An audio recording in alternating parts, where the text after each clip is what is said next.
여러분, 오늘 십자가의 능력과 영광이라는 제목으로 말씀을 전하고 있습니다. 정말로 십자가가 여러분 능력이고 영광입니까? 오늘 말씀은 한 절이지만은 십자가의 도가 구원하는 우리에게는 하나님의 능력이지만은 멸망하는 자들에게는 미련한 것이라 이야기를 했습니다. 우리는 과연 십자가의 지혜를 붙들고 사는지, 우리는 세상의 지혜를 붙들고 사는지 다시 한번 점검해 볼 필요가 있습니다. 왜냐하면 저의 마음 깊은 곳 속에 계속 본질적인 질문이 계속 일어나고 있는데, 과연 오늘날 교회와 성도는 능력이 있는가? 여러분, 우리가 뉴스를 틀면 참 안타깝게도 이단이 득세하고, 또 요즘 어디 가서 대화하기조차도 어려울 정도로 민망할 일들이 벌어질 때마다 참 마음이 아파요. 그리고 또 동시에 분노도 일어나고, 21세기에 이렇게 안타까운 일들이 대한민국에서 일어나서야 되겠어요. 그런데 얼마나 이 땅에 상처받은 사람이 많은지, 그 상처를 잘못된 곳에서 메꾸려고 하다가 이단에 빠지기도 하고, 얼마나 많은 영혼들이 파괴되어 가고 있는지 몰라요. 그래서 우리 믿는 사람들이, 또 우리 교회와 한국교회가 정말로 건강해서 이러한 모든 상처를 보듬어 안고 잘 감당했으면 얼마나 더 좋을까 하는 그러한 안타까움과 또 자괴감도 솔직히 마음속에 있게 되어 있는 것이죠. 그럼에도 불구하고 성경은 뭐라고 이야기합니까? 교회는 어떤 곳이냐? 성도는 어떠한 삶을 살아야 되느냐? 우리에게 명확하게 전달을 해주고 있습니다. 초대교회는 강력했습니다. 사회에 영향력을 미쳤고, 그들이 성령 충만했고, 십자가의 지혜를 붙들고, 여러분, 세상에 나아가서 승리하는 삶을 살았습니다. 오늘 우리 주님도 우리에게 동일하게 원하실 것입니다. 성도로 살고 싶습니까? 여러분, 우리 주님께서는 여러분들이 정말로 능력 있고, 여러분들이 세상의 지혜가 아니라 십자가의 지혜를 붙들고 강건하며 승리하며 살기를 원하고 있다는 겁니다. 초대교회는 세상의 빛과 소금의 역할을 감당했습니다. 그들은 어쩌면은 이 십자가가 미련한 것처럼 보이는지는 모르지만은 십자가의 지혜를 붙들고 그들은 구원을 얻었고 세상을 변화시켰다는 사실입니다. 오늘 우리는 세상의 지혜를 붙들고, 우리는 명목상 십자가의 능력을 붙든다고 하지만은 실질적으로 살아가는 것은 세상의 지혜를 붙들고 살다 보니까 너무나 힘듭니다. 그래서 성경은 우리에게 지금 다시 한번 묻고 있습니다. 과연 우리는 어떠한가? 우리 교회는 어떠한가? 오늘날 기독교는 어떠한가? 묻고 있는 것이죠. 우리 교회도 좋은 교회죠. 봉사도 많이 하고 선교도 많이 하고. 그러면 과연 주님 보실 때에 우리가 십자가의 지혜를 붙들고 정말로 능력 있는 삶을 살아가고 세상을 변화시키며 살고 있느냐, 세상에 나가서 선한 영향을 미치고 있느냐 묻는다면은, 그렇게 여러분 자신 있게 이야기할 사람이 몇 사람이나 될 수 있겠어요? 근데 주님은 원하셔요. 십자가가 능력임을 믿느냐? 십자가가 영광임을 믿느냐? 너희들은 그렇게 살고 있느냐? 주님이 지금 묻고 있잖아요. 성경에 보게 되면은, 또 교회사를 통해서 우리가 살펴보게 되면은 하나님의 교회와 하나님의 사람들에게 십자가가 능력으로 임할 때는 어느 때였을까? 물론 성령이 역사해야 되지만은 나를 넘어서는 순간이에요. 우리의 주제로 이야기하면 자기를 넘어서 하나님의 나라를 위해서 전부 다 자신을 던졌을 때 그 후에 십자가의 능력이 임했다는 것을 우리는 발견하게 되는 겁니다. 에베소서 4장 13절 14절 말씀입니다. 우리가 다 하나님의 아들을 믿는 것과 아는 일에 하나가 되어 온전한 사람을 이루어 그리스도의 장성한 분량에 충만한 데까지 이르리니, 이는 우리가 이제부터 어린아이가 되지 아니하며 사람의 속임수와 간사한 유혹에 빠져 온갖 교훈의 풍조에 밀려 요동하지 않게 하려 함이라 말씀하고 있습니다.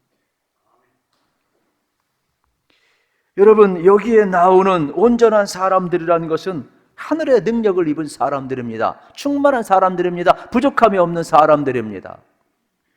우리 안에 예수가 있고 십자가의 능력을 붙들고 산다면 여러분 놀라지 마세요. 그 다음은 우리 주님이 역사할 줄로 믿습니다. 우리가 정말로 십자가의 지혜를 붙들고 사느냐 이 말입니다. 예나 지금이나 세상의 지혜를 붙들고 사는 경우가 너무 많습니다.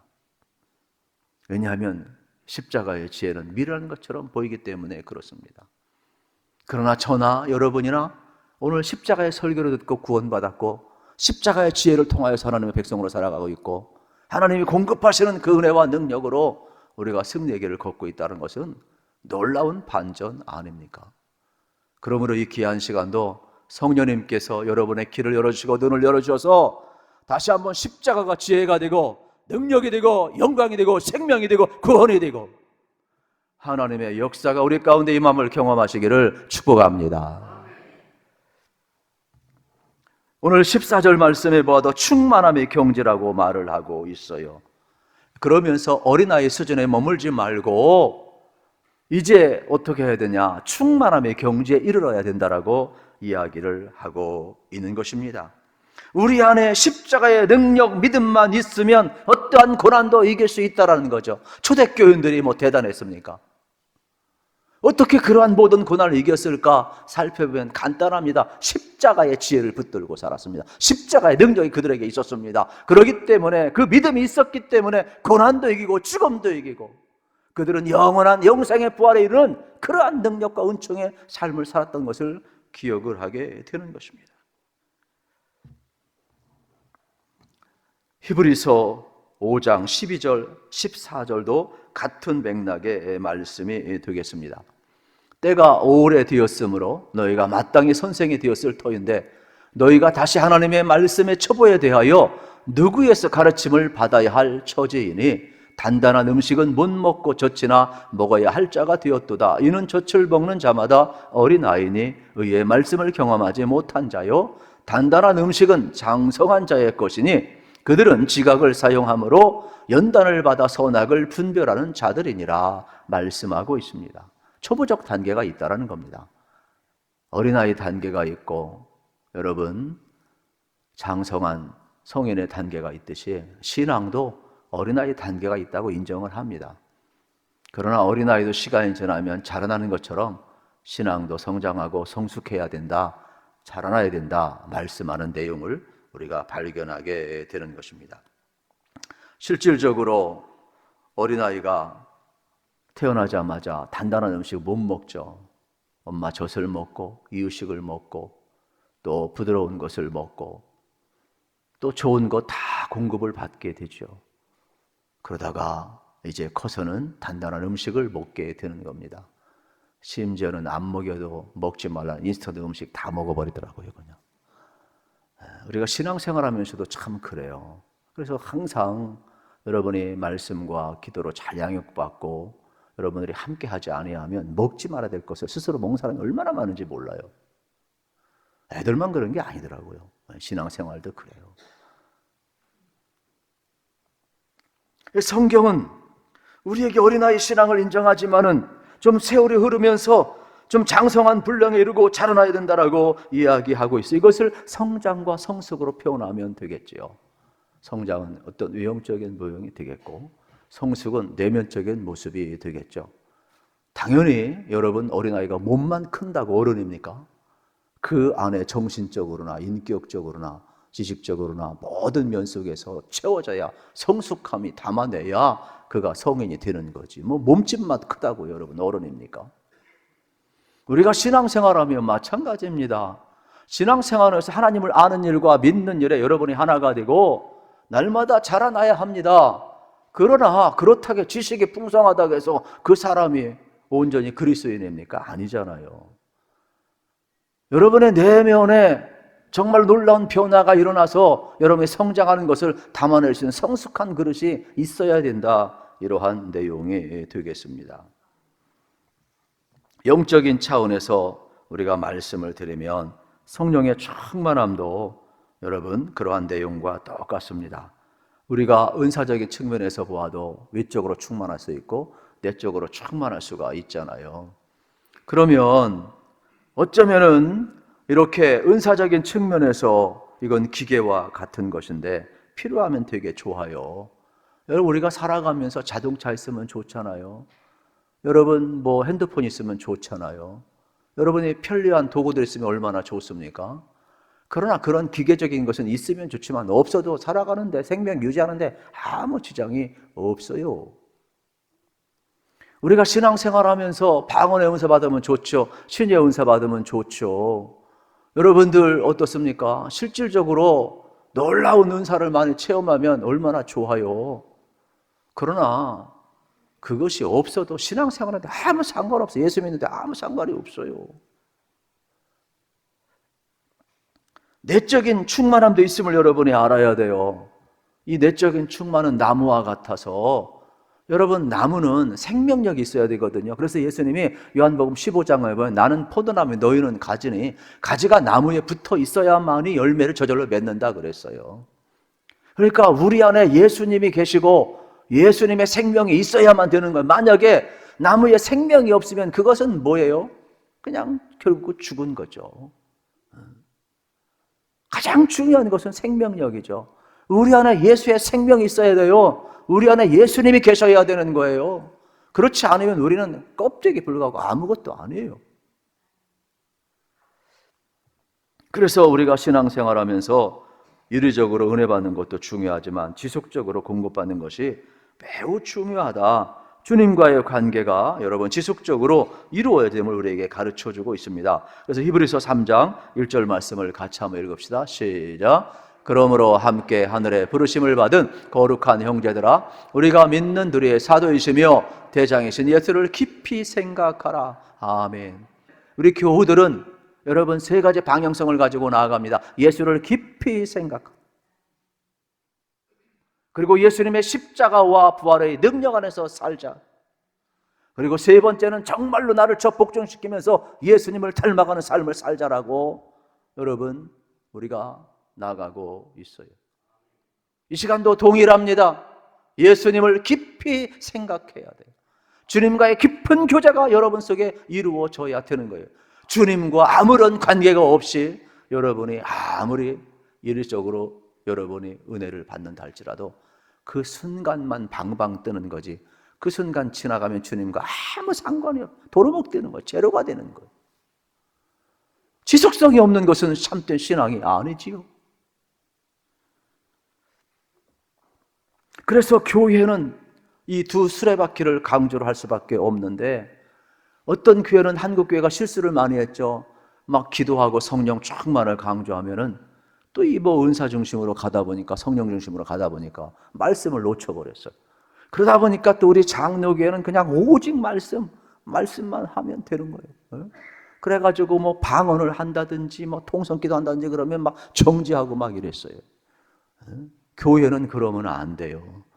교회는 기도하고 성령 충만함도 받아야 되지만은 성령 충만함은 말씀 충만함을 기억하면서 균형 잡기를 추구합니다. 그래서 깊은 영성은 일위성과 지속성이 교차되듯이 여러분 성령의 충만함과 말씀의 충만함은 같은 두 수레바퀴가 같이 가야 된다는 거예요. 그래야만이 우리는 그리스도 안에서 여러분 살아갈 수가 있는 것입니다. 예수님은 이 모습을 우리에게 보여주었죠. 누가복음 2장 52절을 기억을 하시지요? 예수는 지혜와 키가 자라가며 하나님과 사람에게 더욱 사랑스러워 가시더라. 여러분 예수님의 영성을 보세요. 예수님 육신의 몸을 입고 오셔서 자라나셨어요. 성장하셨어요. 그런데 그의 성숙은 하나님과 사람 앞에 사랑스러워 가시더라. 모든 하늘과 땅에 인정받는 성숙감까지 여러분 우리에게 보여주고 있음을 알게 되는 겁니다. 사도 바울이 고린도 교회에 편지를 쓸 때 고린도 교회의 모습은 철학에 능통하고 토론에 능한 사람들이 많았어요. 그래서 고린도전서 1장 5절에 보면은 이는 너희가 그 안에서 모든 일 곧 모든 언변과 모든 지식의 풍족함으로 이루었네요. 모든 언변, 모든 지식에 풍족하대요. 그리고 심지어 1장 7절에 보면 성령의 은사도 강했어요. 너희가 모든 은사에 부족함이 없이 우리 주 예수 그리스도의 나타나심을 기다림이라 그랬어요. 그러니까 고린도 교회는 철학의 도시이죠. 상업의 도시이죠. 많은 사람들이 엘리트들이에요. 토론도 잘해요. 철학에 능통해요. 심지어 교회 안에 막 성령의 역사가 나타나요. 치유의 역사가 나타나고 은사가 나타나고 우리도 그 많잖아요. 이런 일 잘하고 저런 일 잘하는 사람 많잖아요. 그냥 아무것도 안 하는 사람은 은혜로 사는 줄 아십시오. 그냥. 여러분 실질적으로 그런데 바울의 마음은 너무 아팠어요.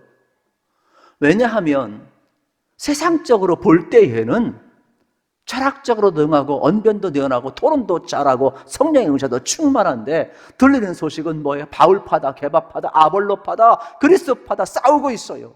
그래서 바울은 이야기를 하는 거예요. 어떻게 십자가의 능력과 영광 가운데 거하는 사람이 싸울 수 있느냐? 그건 십자가의 지혜가 아니라는 거예요. 십자가의 지혜는 내가 죽어지고 예수로 살고 서로 하나님과 화해가 되고 성도를 서로 하나 되게 하는 게 십자가의 지혜일진데 어떻게 교회 안에서 싸우느냔 말이에요. 그러므로 다시금 십자가로 돌아가라는 거예요. 오늘도 마찬가지. 여러분이 싸우고 있다면 십자가로 다시 돌아가야 돼요. 세상의 지혜를 붙드니까 내가 나오는 거지 십자가의 지혜를 붙들면 내가 나오는 게 아니에요. 오히려 내 약함이 나오고 나를 통하여 그리스도가 나오는 거죠. 대부분 분열되는 건 뭐냐? 시험 받는 건 뭐냐? 내가 나오니까 내가 안 알아주면 삐지는 거지. 자꾸 머리 들려고 하니까 예수님이 머리인데 누가 머리란 말이에요. 교회는 그런 곳이 아니란 말이에요. 근데 한국 교회가 왜 이렇게 세상의 지혜를 붙들고 있어요? 마치 그 당시 유대인들이 여러분 뭐라고 그랬어요? 십자가는 유대인들에게 꺼리끼는 거예요. 헬라인들에게 미련한 것이에요. 왜 그런 줄 아십니까? 어떻게 유대인들은 하나님의 십자가에 못 박혀 죽습니까? 도저히 받아들일 수가 없어요. 헬라인들은 이야기하는 겁니다. 소피스트, 죄로운 자들이 구원받는 것이 모든 사람이 어떻게 구원받느냐? 십자가 말도 안 된다. 안 받아들였어요. 그런데 뭐라고 이야기합니까? 구원 얻는 우리에게는 하나님의 능력이라 십자가다. 저도 그렇고 여러분도 그렇고 여러분 이 십자가의 복음 설교를 듣고 전도를 듣고 우리가 구원받았잖아요. 지금도 여러분 우리 속에 예수님이 계시잖아요. 성령님이 하시는 역사 가운데 우리가 지금 서 있잖아요. 그러니까 지금도 마찬가지 유대인처럼 미련하게 보는 사람도 있고 헬라인들처럼 여러분 꺼리끼는 사람 다 어떻게 됩니까? 거부하는 사람이 있단 말이에요.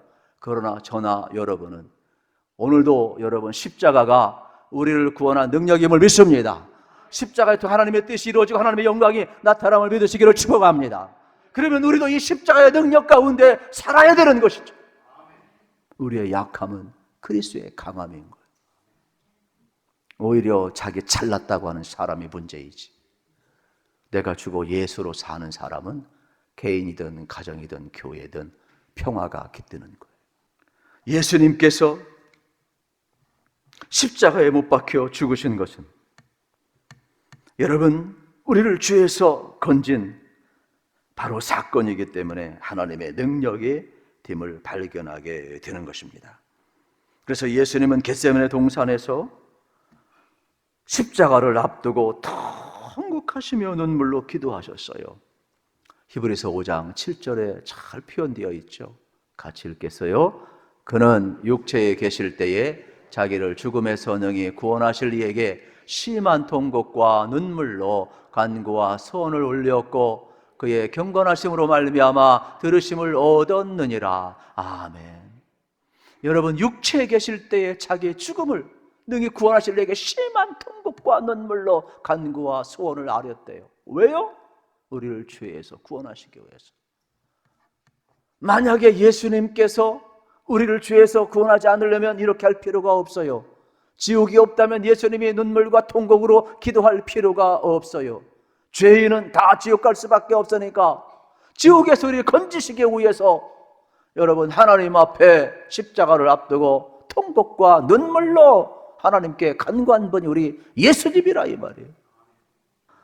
여러분, 예수님이 십자가에 못 박혀 죽을 때 예수님만 죽은 것이 아니라는 거예요.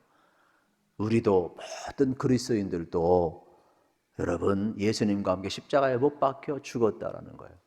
그래서 십자가는 주님과 내가 연합된 사건이요, 내가 죽어지고 예수로 사는 사건인 줄로 믿습니다. 그러므로 여러분은 믿으셔야 돼요. 성령님이 역사하실 때 이걸 받아들여야 돼요. 여러분, 성령이 역사하지 않고는 어떻게 내가 십자가에 함께 죽고 연합할 수 있단 말입니다. 성령께서 여러분을 가르쳐 주실 때에 내가 죽고 예수로 살고 내 안에 예수님이 살아 나타남을 드러내는 것이 믿음인 것이죠. 어떤 사람은 자기 겸양의 표시를, 아이고 목사님 나 아직 안 죽었는데요. 그건 겸양이 아니에요. 내가 예수님과 함께 죽지 아니하면 구원 못 받아요. 내가 예수님과 함께 죽지 않으면 부활 경험 못 해요. 그러면 왜 그러느냐? 내가 또 범죄하기 때문에 그렇잖아요. 그러니까 우리가 예수님 안에 거하는 거예요. 그러니까 십자가가 능력인 거예요. 내가 죽고 내 안에 예수님이 나타나니까 죄를 이기는 거지. 여러분, 그 현장에 갔다가도 돌아서는 것이죠. 그러므로 여러분들은 예수님 안에 거하세요. 십자가가 능력의 영광을 믿으시기를 축복합니다. 우리가 이걸 그대로 받아낼 성령님이 도와주세요. 그래서 성도답게 교인답게 사는 시간들이 되겠어요. 지옥이 있음을 믿지 않으면 지금 이야기는 다 의미가 없습니다. 그런데 지옥이 있음을 알면 예수 믿는 게 여러분 얼마나 좋은지 알아야 돼요. 요즘 JMS 그 영상을 보고 와서 어떤 장로님이 그래요. 목사님 마음도 아프지만은 그래도 그렇게 좋은 교회에서 신앙생활 하는 게 내 인생에 그나마 복인 걸 깨닫습니다. 그러더라고요. 여러분, 지옥에서 건진받은 게 얼마나 복인가를 알아야 돼요. 여러분은 이걸 몰라요. 십자가 값이 얼마나 큰가를 몰라요. 지옥에 있는 사람을 알면 십자가의 사랑이, 십자가의 능력이, 십자가의 구원이 우리에게 얼마나 영광이 되는가를, 그 은혜면 충분함을 여러분은 경험하게 되는 거예요. 제 주변에도 아픈 사람이 많잖아요. 성경에 보아도 아픈 사람이 많잖아요. 스르보니게 여인은 12년 동안 혈증을 앓고 자기 병 나을 수 있다면 전 재산 다 바쳤어요. 민간요법이 좋다면 민간요법에 돈 다 드리고, 의사가 좋다면 의사한테 돈 다 드리고, 그걸 고치지 못했어요. 그런데 예수님 앞에 와서 예수님의 옷자락에 손만 대도 나는 것을 믿었을 때에 그는 어떻습니까? 병을 나을 수만 있다면 어떤 것도 아깝지가 않은 거예요. 수모, 창피, 전부 자존심 다 내려놨어요. 여러분, 불치병에 걸린 사람이 그 사람에게 무슨 돈이 필요하겠습니까? 무슨 재물이 필요하겠습니까? 이 불치병만 낫을 수 있다면 내가 진 모든 것을 다 내줘도 아깝지가 않아요. 지옥에 있는 것을 아는 사람은 어떤 것도 아깝지가 않아요. 지옥을 못 보니까 구원받은 게 얼마나 은혜이고 십자가가 얼마나 능력인지 모르는 거죠. 십자가 은혜면 충분한 거예요. 그래서 오늘 고린도서 1장 18절, 여러분, 십자가의 도는, 구원은 우리에게는 능력이지만은 멸망하는 자들에게는 미련한 것이 되는 것이죠. 저도 그렇고 여러분도 그렇고 십자가가 능력이요 영광임을 믿으십시오. 이제 여러분 안에 계신 예수님이 드러나시기를 우리 주님의 이름으로 축복합니다.